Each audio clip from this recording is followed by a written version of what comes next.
Alright, hello everyone. I don't really have a lot of time for this because this video is definitely going to take like 25 minutes or something, so I'm just going to quickly talk about the stuff that you need to know about this character. So, for Heathcliff, one of the things that might be confusing is how to get on the horse. I saw a few questions in Limbus help about how the hell do I get on the horse? Is it only when 3 allies die? Doesn't that make him very bad? So the thing is, right, the problem with this is that it's not very clear how you get on the horse because they name this Dullahan and they name this old Dullahan and they show like Dullahan status and Mount Dullahan status, like it's yellow also, so it looks like a bit weird, so it's a bit confusing. So first off, how you get on it is that there's two ways actually. The passive, if 3 allies have been defeated, you gain this status next turn, and then turn start, if this unit has this status, you mount the actual horse. This is one way, and it's not the main way, because 3 allies dying is too damn long.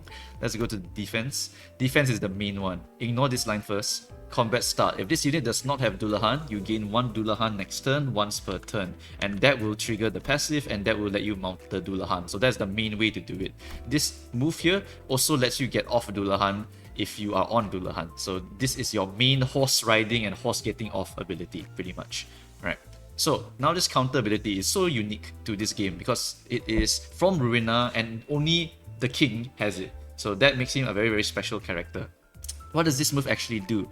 This counter is the Ruina symbol here, as you can see, is the color scheme, and it's a clashable counter, meaning that unlike other counters, which lets you get hit and then you hit back, this one is, I will fight you in a clash. I will roll the coins, see mine beat yours, I win, and then I win, and then I gain SP because it's a clash, and then I win, so I slap you one-sidedly, and then I trigger everything over here. So that is very, very powerful, right? Old Dullahan can one-sidedly attack and win an enemy and will be able to defeat them, give you SP back, and trigger all your horse shenanigans. So it's very, very powerful already. But what about, can this clash everything else? Like if there's 3 people attacking me, can this one clash beat all 3? No, it can only beat 1. You use 1 of this to fight 1 of them, but each time you do it, you gain SP back. So in chain battles, in multiple battles where there's a lot of killing, you actually gain a lot of SP by using this guard skill, to the point that you can actually ignore using your skill 1. I've seen people clear without using their skill 1 a single time because the defense gives SP back. That is ridiculous and very, very strong. If you don't understand how strong that is, just go and try it. Just use the counter only and realize that your skill 1 is actually worse than using the counter ability. I will not really talk much about the coin power. It's just super strong. I'll just talk about this one. 31. Okay, there you go. That's the very, very powerful move. Everything else is very good for clashing and for fighting. So this character is a very strong winner of clashes. So Ungabunga is on the table here. Alright, so now the counter, right? You might be wondering, why the hell does this thing have like a 15 plus SP thing and use Lament, Mourn and Despair, blah blah blah. So the reason why this actually lets you use Lament only at positive SP is because if you go to Lament, it nukes your SP by 15, and this is a negative coin skill, which means that you will be at 0, means you have a 50-50 chance to get hits or tails on this ability here. And furthermore, this is your main way of gaining coffins besides killing people, but this is the bigger way of getting it. Because on use, gain 2 coffin. After attack, if you kill, you gain 3 coffin. By the way, I've tested this with the Binds Ego. Binds Ego, it gives you the King in Binds, which makes this skill AoE. If you kill with the AoE from this attack, because it's a single target attack, you will be able to get coffin per kill from your passive here. So if you use Binds Ego before you use this skill here, you will actually be able to unleash a big hit here and maybe kill them, and then you get the 5 coffin, and then for every other AoE splash kill, you also get +1 coffin. So it's a very, very powerful combo because Binds will lower your sanity as well on use, as well as for the next 3 turns. So it's very, very powerful. Alright, and then furthermore, the SP heal, the number is ridiculous because at less than 0 SP, you heal 10. That's a fixed number. And then when you're at less than 0 SP, you heal 2 per missing. So maximum of 50. So if you're at minus 25 SP, you will heal 50 SP. And then you also heal 10, putting you back to 35. You go from insane to sane in one go. And then your defense skill, you can ride the horse and then go ham next turn. So this character is super good in the flow of this character. The one issue is that if you are using the defense skill to immediately go into Lament, you lose 15, and then you lose 15 here. And every time you mount the horse, you also will you also will lose 5 SP. So you will lose a bit of SP, and then you come here, you use your skill 3, your skill 3-2, your skill 4 Lament.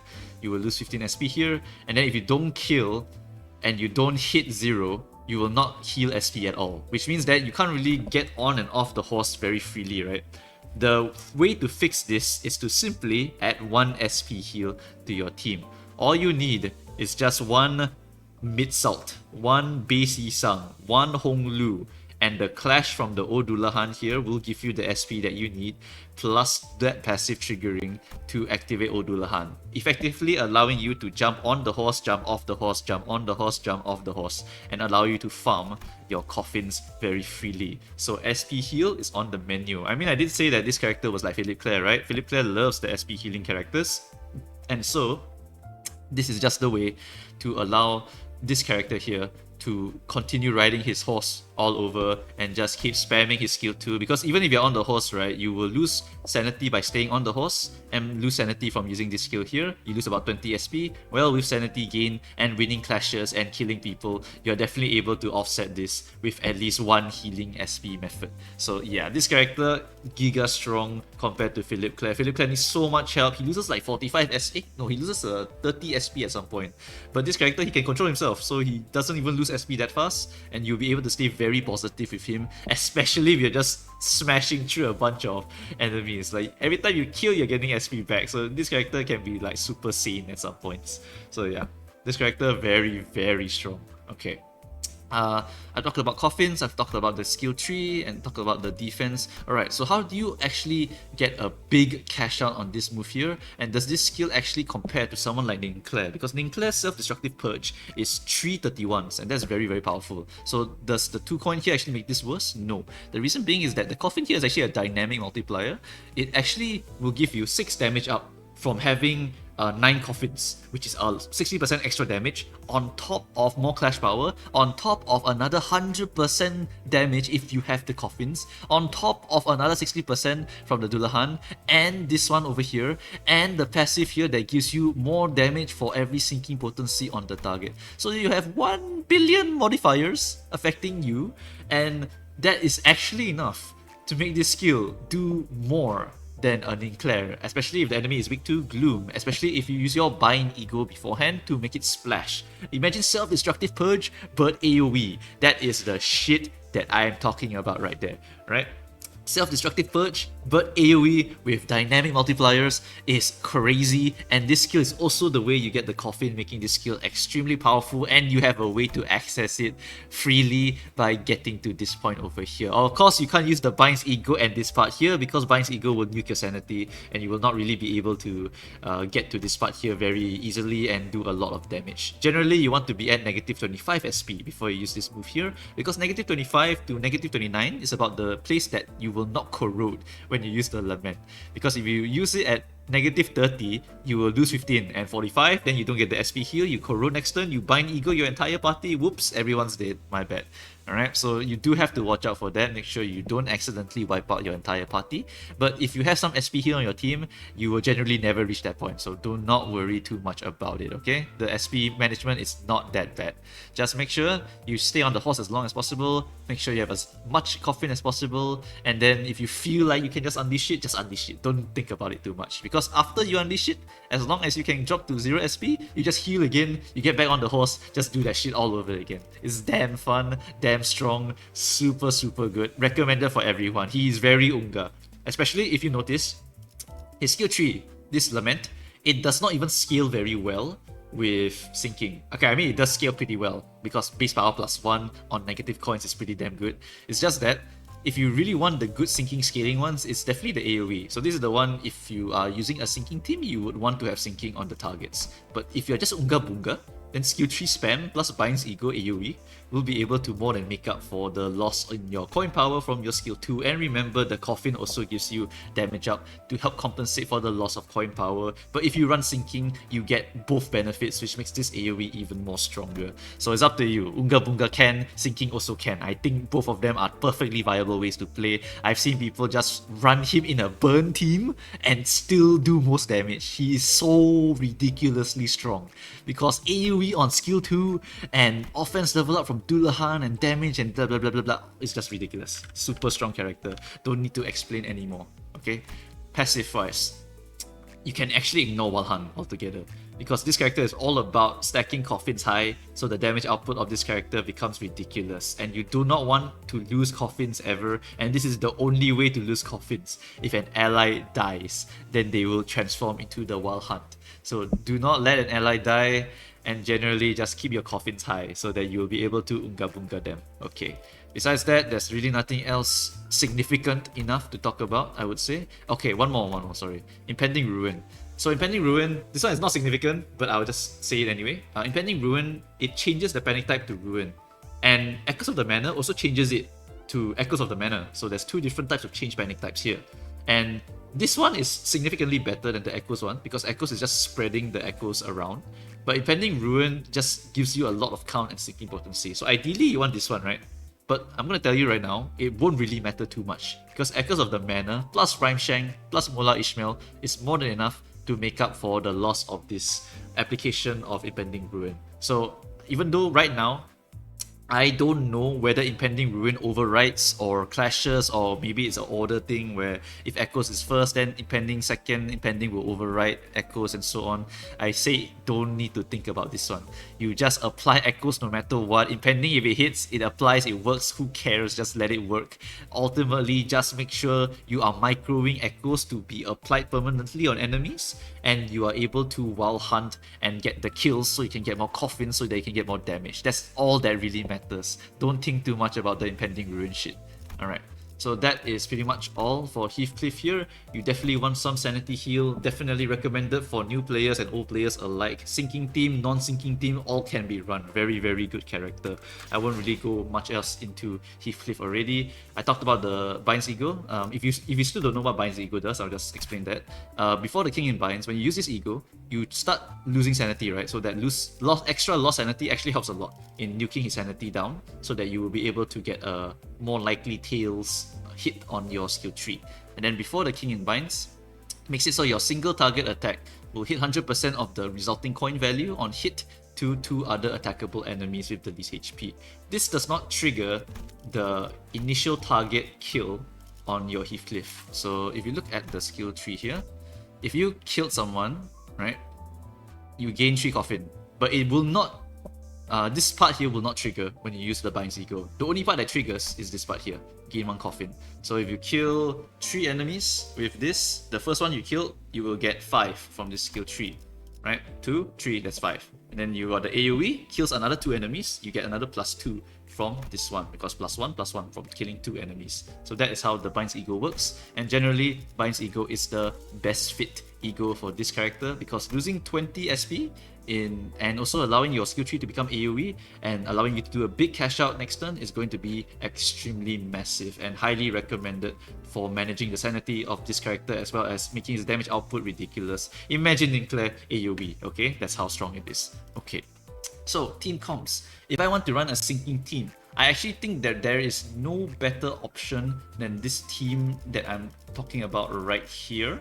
But you can mix and match a few of them if you don't have them, or that you just feel like you want to run a more lore-friendly team. Then also feel free to. I will not stop you about that one. Okay, so the reason why Mid-Salt is here is because Mid-Salt's passive is that he will give 10 SP at turn end to the ally with the least SP if there is another ally from the same faction.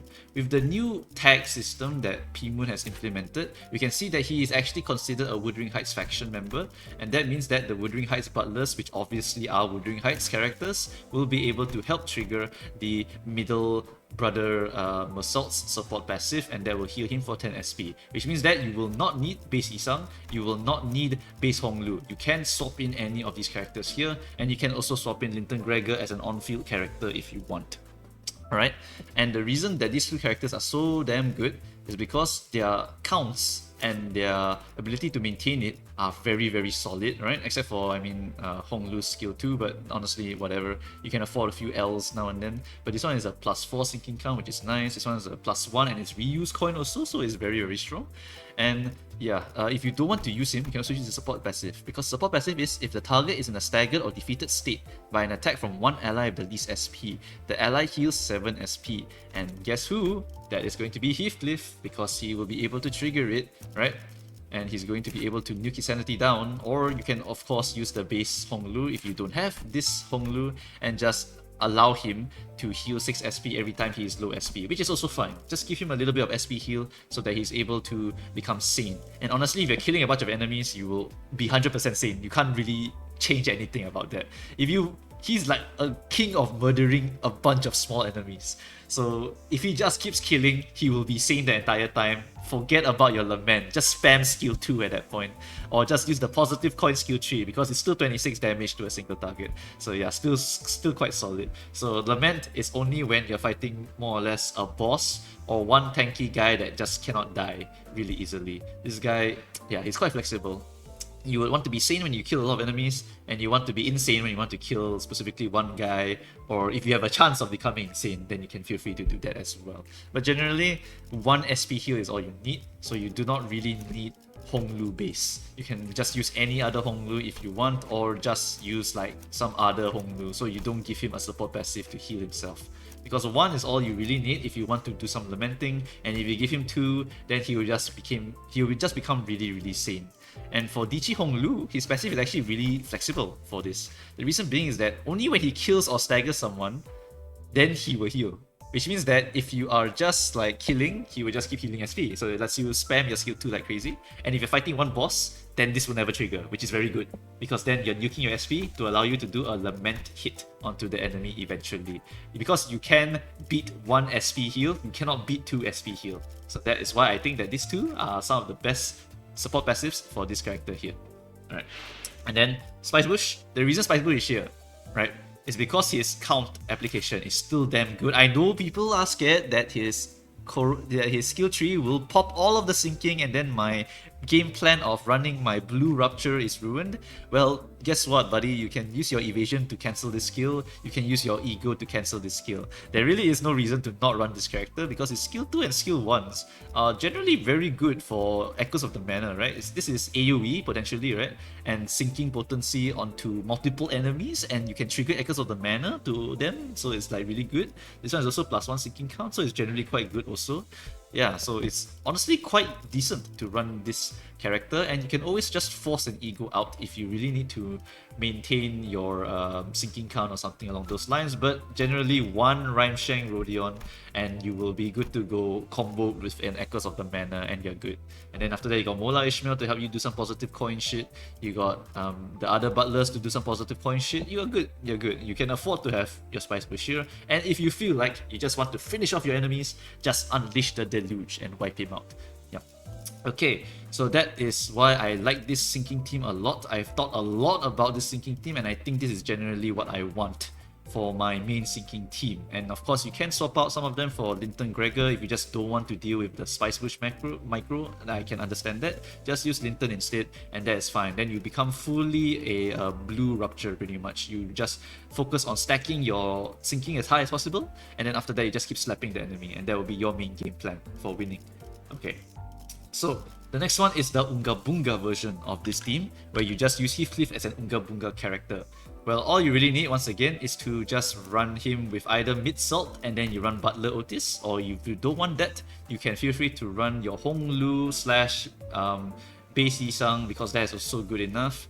And then they will be able to fund his SP, and he will be able to do AoE spam, and then he can just build up coffins over time, and he will be able to do crazy shit. I think Ungabunga wise, he definitely fits into the team comp. His AoE won't be as strong because he will miss out some point power, but the coffins will help to make up for that loss and make him an average AoE damager. And AoE damage is never average, right? AoE is like giga strong. So no matter what, he's always going to be good as long as there's multiple targets to hit. And even then, he can always just go for a Lament build up. right? Just use his Bias Ego, you skill 2 a bunch, nuke his sanity, stay on Dullahan for very long, and then after that he will annihilate all his enemies. So yeah, Ungabunga team, also something like this would work. You can also just run like Mid-Salt and then run like Ring Sung, and then turn this guy off and put like Dichi, or just put anyone else so that you don't give him more SP. Yeah. So flexible character, super strong character, can fit into Sinking, can fit into Ungabunga. You can solo Railway with him if you want. You can solo Luxcavation with him if you want. Stupid strong character. Get him. Alright, now we talk about pulling. How do you want to go about getting this character? First off, Refraction Railway. Refraction Railway, you go in, you get your Lost and Found, you get the special ticket, the 3-star guaranteed deck extraction ticket. You use that first, and you try to get your Heathcliff. If you hit him, awesome. If you don't hit him, at least maybe you hit a Linton or you hit a Butler or something like that. That's good. Alright, that's good. And then after that, you go to Dispensary, and then you dispense him from here. You don't pull the actual banner. Why? Because after this banner, we are getting Walpurgis, and we know that we have 2 IDs, 1 Ego, and 2 Announcers. And if you really want to get most of the stuff before the next Walpurgis comes, then you generally want to just like save your Lunacy for that. I'm saving all of this Lunacy just for that. So if you want to follow my example, I pulled, I didn't get him, so I went to spark him immediately, and then immediately full build him and realized that this guy is just a beast of a character. He is giga strong as suited to the king, and everyone should just bow and give all their shards to the king. If they really want to, feel free to just pull anyway.